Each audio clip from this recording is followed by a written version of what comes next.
ಕಳೆದ 2 ದಿನಗಳಿಂದ ಬೆಳಗಾವಿ ಪ್ರವಾಸ ಮಾಡ್ತಾರೆ. ಬೆಂಗಳೂರಿನಲ್ಲಿ ನಾನು ಬೆಂಗಳೂರು ಮಿನಿಸ್ಟರ್ ಆಗಿದ್ದಾಗ ಎಲ್ಲ ಶಾಸಕರನ್ನೆಲ್ಲ ಕರೆಸಿದ್ದೆ. BJP, ಜನತಾದಳ, ಕಾಂಗ್ರೆಸ್ ಪಾರ್ಟಿ ಎಲ್ಲ ಶಾಸಕರನ್ನೆಲ್ಲ ಕರೆಸಿದ್ದೆ. ಕರೆಸಿ ಬೀದಿ ವ್ಯಾಪಾರಿಗಳ ಬಗ್ಗೆ ಚರ್ಚೆ ಮಾಡಿದ್ದು. ಎಲ್ಲರ ಅಭಿಪ್ರಾಯ ಒಗ್ಗಟ್ಟಿನಿಂದ ಬೀದಿ ವ್ಯಾಪಾರಿಗಳನ್ನೆಲ್ಲ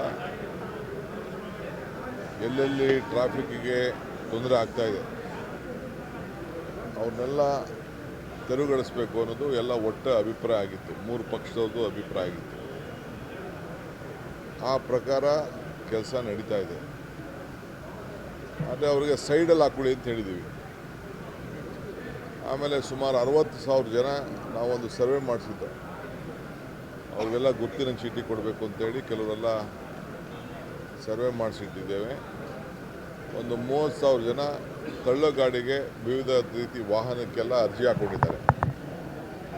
ಅದು ಕೂಡ ಈಗ ಟೆಂಡರ್ ಕರೆದು ಅವ್ರಿಗೆಲ್ಲ ನಾವು ತ್ರಿಚಕ್ರ ವಾಹನಗಳನ್ನು ಕೊಡಲಿಕ್ಕೆ ಆಲ್ರೆಡಿ ಎಲ್ಲ ವಾಹನಗಳನ್ನೆಲ್ಲ ತರಿಸೋದು ನೋಡಿದ್ದೇನೆ. ಸೊ ಅದು ಕೃಷ್ಣ ಬೈರೇಗೌಡರು ಮಾಡ್ತಾರೆ, ಹೇಳಿದ್ದೀನಿ ನಾನು. ಆದಷ್ಟು ಜಲ್ದಿ ಅವ್ರಿಗೆಲ್ಲ ವಾಹನ ಕೊಡಿರ್ತಾರೆ. ನಾವೇನು ನಿಗದಿ ಮಾಡ್ತೀವಿ ರೋಡ್ಗಳು ಅಲ್ಲಿ ಅವ್ರು ಇಟ್ಕೊಳ್ಳಿ. ಅವ್ರಿಗೇನು ನಾವೇನು ಯಾರಿಗೂ ಹೊಟ್ಟೆ ತೊಂದರೆ ಮಾಡಬೇಕು ಅಂತಿಲ್ಲ. ಬೀದಿ ವ್ಯಾಪಾರಿಗಳು ಇರಬೇಕು.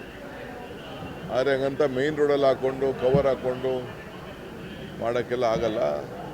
ಯಾಕೆಂದೆಲ್ಲ ಸುಪ್ರೀಂ ಕೋರ್ಟಲ್ಲಿ ಕ್ಲಿಯರಾಗಿ ನಮಗೆ ಡೈರೆಕ್ಷನ್ಸ್ ಇದೆ.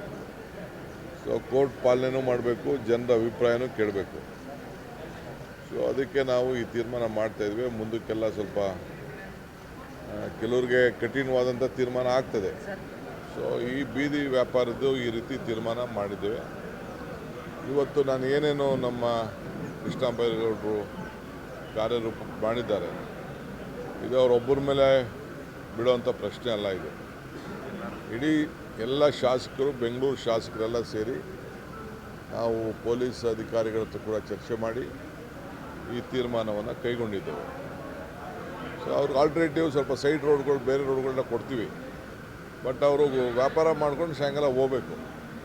ತಳ್ಳ ಗಾಡಿ ತೊಗೊಬರ್ಬೇಕು, ಇಟ್ಕೋಬೇಕು, ಹೋಗಬೇಕು. ಅಲ್ಲೇ ಟೆಂಟ್ ಹಾಕ್ಕೊಂಡು ಕೂತ್ಕೊಳ್ಳೋಕ್ಕಾಗಲ್ಲ. ಸೊ ಎಲ್ಲ ನಾಗರಿಕರಿಗೆಲ್ಲ ಅವರವರ ಬದುಕು, ಅವರವರ ಪಾಪ ಆಸ್ತಿ ಮುಂದೆ, ಮನೆ ಮುಂದೆ ಹಾಕ್ಕೊಂಡ್ರೆ ಯಾರು ಸುಮ್ಮನೆ ಇರ್ತಾರೆ. ಅದಕ್ಕೆ ನಾವು ನಿಗದಿ ಮಾಡ್ತೀವಿ. ನಿಗದಿ ಮಾಡಿದ ಪ್ರಕಾರ ಅವರು ಮಾಡ್ಕೊಂಡು ಹೋಗ್ಬೇಕು.